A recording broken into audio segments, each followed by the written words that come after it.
Hello, ladies and gentlemen, Substrike Army. My name is Jacob, as always. In today's video, we're going to be going through the greatest Pokemon A through Z under one condition. We are not going to be naming Legends, Paradox Pokemon, Ultra Beasts, and Mythicals. Not allowed today. We might mark saying, oh, these are the greatest if those were allowed, but not really going to be talking about today. We're going to be talking about the greatest Pokemon that are not legendary Pokemon A through Z. If you guys want to subscribe, we upload daily Pokemon content. I don't know what day this is coming out in January. I'm bulk recording at the end of December so I can get these out to my editors. Anyway, let's get started with A, and I'm going to be saying Aegislash over Annihilate. Annihilate's a new Pokemon. It's got an incredible typing, ghost fighting. It has already put its mark on the competitive landscape already in VGC and singles and draft league, all over the place. However, Aegislash has been around longer, been around since Generation 6. Ghost Steel is a great typing. Imagine if they did not nerf Steel types to not resist to Ghost and Dark anymore. That mon would be even more of a menace. However, Annihilate might overtake it one day. Also, I do want to briefly mention Amoonguss, because it's been a staple in competitive ever since because of Redirection and Rage Powder. Regenerator is an amazing ability. Spore is one of the best moves of all time ever since Generation 1. But yeah, I just wanted to mention Amoonguss as well. But I gotta go with Aegislash. Next up is B. I will be saying Megas in this video, and I'm gonna be saying Mega Blaziken over Baxcalibur. Mega Blaziken has just been around a little bit longer since Gen 6 as well. Baxcalibur is also a new Pokemon. I think Baxcalibur does have an opportunity to surpass Mega Blaziken eventually, but Speed Boost and Swords Dance is just a very incredible combination. Blaziken really hasn't done a whole lot in VGC, whereas Baxcalibur is already a pretty solid Pokemon in the VGC landscape. And I'm going to be talking about singles and VGC and just mons in general that I just like. This is my list, but feel free to leave your list A through Z in the comments down below as well, and I'll read through them and heart them and just see what's going to go on down there. But anyway, I'm going to be doing Charizard. I know it's boring, it's generic, but Charizard has too many forms. It's got G-Max, which was great in Gen 8 VGC. It's got Mega Charizard Y. It's got Mega Charizard X. Normal Charizard's just an okay Pokemon. If it didn't have the extra forms, I wouldn't have given it to Charizard. But you gotta give it to Charizard just because it had so much capability in so many formats and so many competitive parts of the game's history. You just can't give a not to give it to Charizard because the other options were Clefable and Cinderace as the other besties. But maybe I'm forgetting one. If I'm forgetting one, well, you can roast me in the comments and I'll heart it because, we love a good banter, Anyway, next up is D. I'm gonna give it to Dragapult over Dragonite and Dracovish. I just think Dragapult is a little bit more versatile with what it can do. It can attack special, it can attack physical. It has one of the highest speed stats of all time at 142. I know there's mons like Zeraora and the Electrodes and Deoxys Speed and Regieleki, which is the fastest Pokemon of all time. But we're not doing Legends. Obviously, we're not talking about that. But Dragapult, I guess we're using Pseudo Legends, which has arguably have higher stats than some Legends or a lot of Legends in general. So I don't know why I'm allowing Pseudos, but we're gonna do that because we're allowing Megas, so may as well all Pseudos. My video, I just want to do it that way. But yeah, next up we have E. Clearly it's Excadrill. Excadrill was a main staple in Generation 5. It got banned to Ubers. Excadrill's been very good since. It's one of the best rapid spinners of all time. Steel Ground is a phenomenal typing. It just can do so much. It can just shut down all their abilities with Mold Breaker. So it can set up Stealth Rocks and Magic Bouncing Face, or it can set up in Unaware Clefable's face. It can do so much, Honestly, the other option was Empoleon, but Excadrill just seems way, way better than that to me, so we're picking Empoleon. We're picking Excadrill. Next up, F. Ferrothorn. Pretty easy. I mean, sets of hazards. It was such a crazy core in VGC in 2011, I think it was. And just in general in singles too. The core was Jellicent Ferrothorn. Pretty ridiculously impossible to break. Like, it was very difficult to break that core.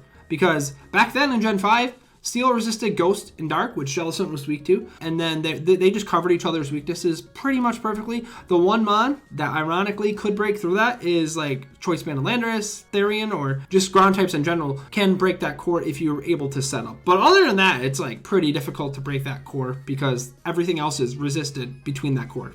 There's nothing. There's literally nothing to break that core, really, besides like powerful ground moves and other weird abilities and stuff too. But that was a powerful core. And funnily enough, we'll get to the J in just a second, but G, I picked Greninja over Garchomp and Gliscor. Now, Gliscor just got banned to Ubers. I think they're retesting it now with the DLC coming out, but it did get banned to Ubers just a couple months ago. I still would say Garchomp over Gliscor because I think Garchomp was entirely Ubers in most of Gen 4, and it's just been a phenomenal Pokemon, but I do have to give it to Greninja because it has a lot of different unique things. Battle Bond, Protean. Now, it's new form of Battle Bond.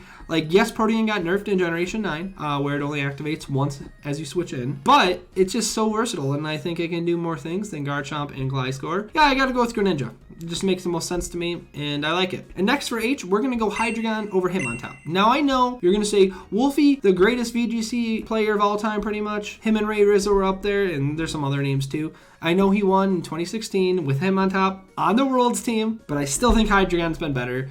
Before fairies were a thing, this thing was an absolute menace in Generation 5, and it was great. Dark Dragon was so ridiculously good, and now it can even do more things. Yeah, it lost Roost in Gen 9 and everything, but it still can hit really hard with Draco and can set up Dragon Dance, and it's randomly gets Stealth Rock now. Why? I don't know, but it gets Stealth Rock now, so that's pretty cool. But yeah, I mean, Hydreigon's my pick for H, but yeah.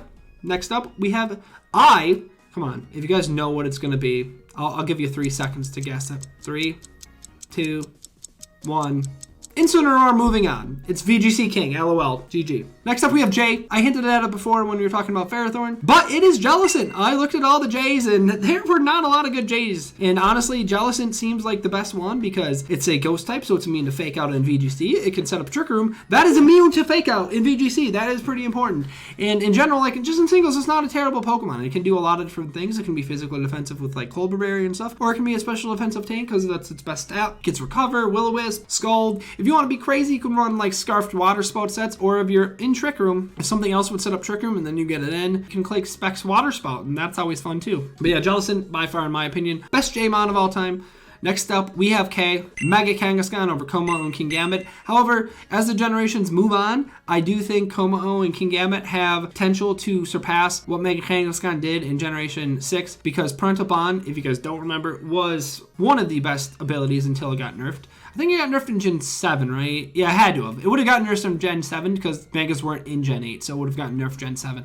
So honestly, gotta give it to Mega Kangaskhan. That mon was just so good because there was an infamous core, I think it was in Gen 6. It was Xerneas, Promogroddon, Kangaskhan, Amoonguss, Heatran, and Cress. Were those the 6? Smeargle was there too, I thought. Something like that. But Kang was part of that core because it was insane. It was such an insane team. Moving on, though, to L, we have Mega Lucario over Ludicolo.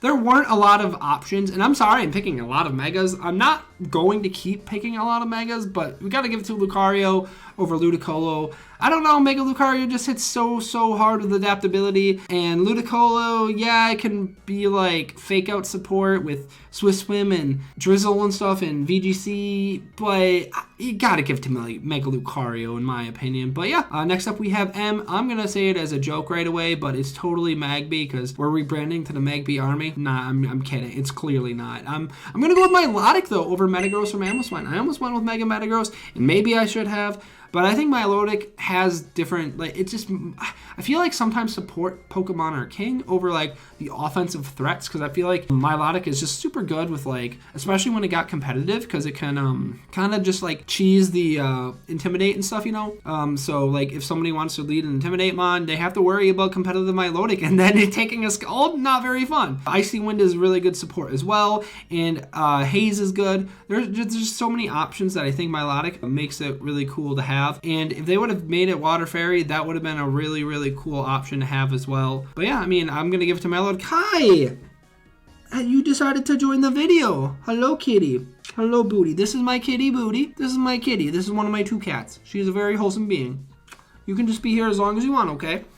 Alright, N is going to be Ninetales over the Needles, Needle King, Needle Queen. I think setting up weather is just superb. I think Drought is really good. I know we gave it to Charizard Y earlier, and unfortunately, I'd have to say Ninetales over the other Needles. There really was slim picking between everything. I don't know exactly what I was going to pick, but I think Ninetales is the correct pick over the Needles for sure. And really did not have a lot. There was between Oranguru and Obstagoon is what I came up with. And I'm going to give it to Oranguru because in early Gen 7 and everything, Trick Room with Instruct and Torkoal and Room Service, and there's a lot of things that made this thing a potent strategy with Obstagoon and Torkoal because you'd set up Trick Room, Torkoal will go first with Eruption, and then you'd be running Room Service or something slower, and then you Instruct Torkoal again with Eruption. That was pretty powerful and all that stuff in general. So yeah, I mean, I definitely have to give it to Oranguru over Obstagoon. Next up is Porygon 2, and I'm going to pit that over Primarina. I think both have some merit, and they both could be the best or greatest P Pokemon of all time. But yeah, Porygon 2 gets Trick Room. Eviolite makes it super, super bulky, really tough to KO. Trace, Analytic, Download are all fantastic abilities. Primarina has Liquid Voice. I mean, obviously Primarina hits way, way harder unless you get that cheeky boost with Porygon, but I gotta give it Porygon. I gotta give it to the Duck. Next up, we are on Q, and I'm gonna give it to another Duck, Quaquaval over Quagsire. I just feel like, I know it's a Generation 9 Mon, and I know I talked about earlier how they, my logic is kind of contradicting a little bit earlier with the A's and stuff. I picked H// over Annihilate. I don't know. I know Quagsire got hazards and stuff, and Spikes, and Rocks and stuff in Generation 9, but I like Quaquaval more. I mean, Rapid Spin to remove the hazards, the setting up potential with Moxie, and Aqua Step to raise your speed, and it just, there's a lot of things that go into this, and I think Quaquaval is definitely better than Quagsire. I just feel Quagsire's set up fodder a lot, and I think there's just more opportunity, and it's not that glaring Time Sword weakness to Grass either, or Freeze Dry weakness too. Time Sword Freeze Dry weakness too. I know that's like not as common, but randomly could come up. You never know. I do like Quaquaval over Quagsire.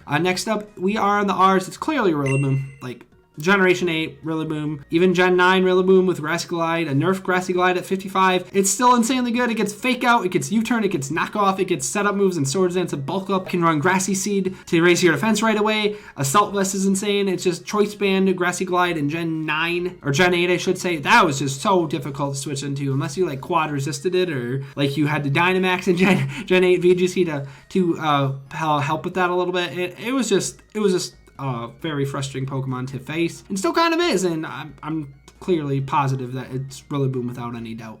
Next up for S, giving it Mega Salamence, a close second was Smeargle. I know that sounds crazy, but before it got nerfed to where it couldn't use Dark Void, I think it was in Gen 7 it got that nerf, where they nerfed Dark Void to like 50% and only Darkrai could use it. Smeargle was very frustrating in Gen 6 and prior, because it would Dark Void Pokemon and just put both of them to sleep. Because there's no Sleep Clause, and that makes more sense in doubles than singles to not have Sleep Clause, and wow. Like, that was just pretty powerful, and then it just got weird moves. Like, it obviously gets pretty much any move it wants. Like, Crafty Shield was used, and Follow Me, and Spiky Shield was eventually used. There's just a lot of Pokemon that, a lot of sets that Smeargle could run, and it was just very frustrating. It got Sticky Web and stuff in singles. I remember running a Choice Scarf Smeargle with Sticky Web to make sure those always got up, and I ran Parting Shot on it. There's some other stuff. It's just a lot of fun Pokemon, but Mega Salamence hits so hard, and before they nerfed the 8 abilities like Galvanize and Aerialate and Refrigerate and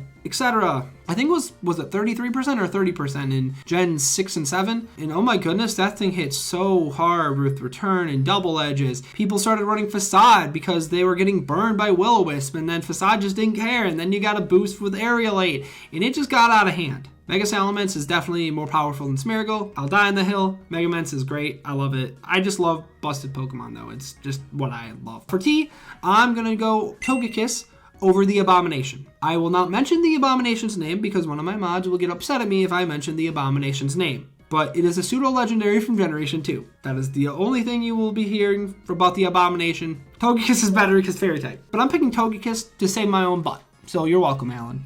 Next we have Ursaluna. I know it's technically Gen 8 because Hisuian came out in Legends Arceus. There's like a bridge between Gen 8 and 9. So I'm going to say it's Gen 8. I think it technically counts as Gen 8. It's really made its mark. It has Guts as an ability, Bulletproof. It's super, super bulky. Has so many different sets it can run. I just watched a competitive battle between the Uzi Gunner, who might be one of my editors for some of these videos. I don't know who's doing what. And I watched him and Joey Pokemon MD, who I've known for a long time, battled him in Gen 5 at RU, I think. Gen 5 RU, that's how long I've known Joey. But yeah, I mean, I watched that battle, and yeah, he brought Endure, SD, Custom Berry, Ursaluna. It was brilliant. I loved it. It didn't, I don't know if it worked out as well as he would have wanted, but because Joey's like, Custom Berry, and then he played around it, so he kind of knew. That was part of it. But yeah, V is Volcarona. easily. Volcarona with Rage Powder. Volcarona gets Quiver Dance. Volcarona with Terra is pretty powerful. Volcarona hits really hard. If they would have given it a better ability, like Flame Body's pretty okay, but like just kind of average ability. Like Swarm sets could be a thing too, but Volcarona is an extremely powerful Pokemon, especially with Terra running around in Gen 9. It got itself banned to Ubers. Not sure if they're retesting it, maybe down the line, but Volcarona's always been a powerful Pokemon since Generation 5. It's got very powerful, is it like 535 base stat total? Somewhere around there. It's still an insanely good Pokemon. And like, even though it has like 65 base defense, with its HP stat, it like, in its typing, Bug Fire is a pretty solid typing, all things considered, besides that obvious 4 times weakness to rocks. And the other one for you was Umbreon. Usually I've been doing a good job of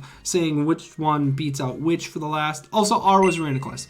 But next up we have W, and that is Whimsicott over Weavile in both Weezing forms. Whimsicott, it's gonna be back. But Tailwind got Taunt, and obviously Prankster got nerfed a little bit because you can't Prankster Dark types as of Generation, was it 8? I think it was 8. Or no, 7. What was it? 7 already?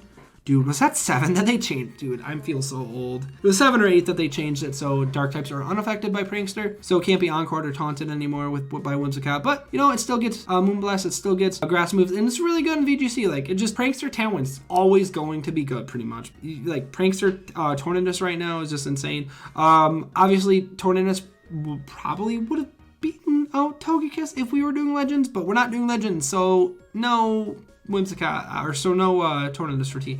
But anyway, Whimsicott for W, in my opinion. I think it's just better than Weavile and Weezing if you put VGC into play. But if you don't put VGC into play, then I'd probably pick Weavile. But anyway, X Xatu by default. I think there might be one other X Pokemon, but it's not fully evolved, so Xatu kind of gets it by default. Next, Y's for Yanmega, also kind of by default. I'm kind of doing slim pickings with these. Like, I have Yanma, I have Yungoos for Y. I have there really aren't a lot of great options, so I kind of was forced to pick Yanmega. I mean, it hits pretty hard. It has Tinted Lens. Also, Xatu has Magic Bounce and stuff, so that helps it. But I don't know. There really isn't much to talk about because they're not going up against anything really. But anyway, Z is clearly my mascot of the channel, my favorite Pokemon of all time, and that is Zebstrika.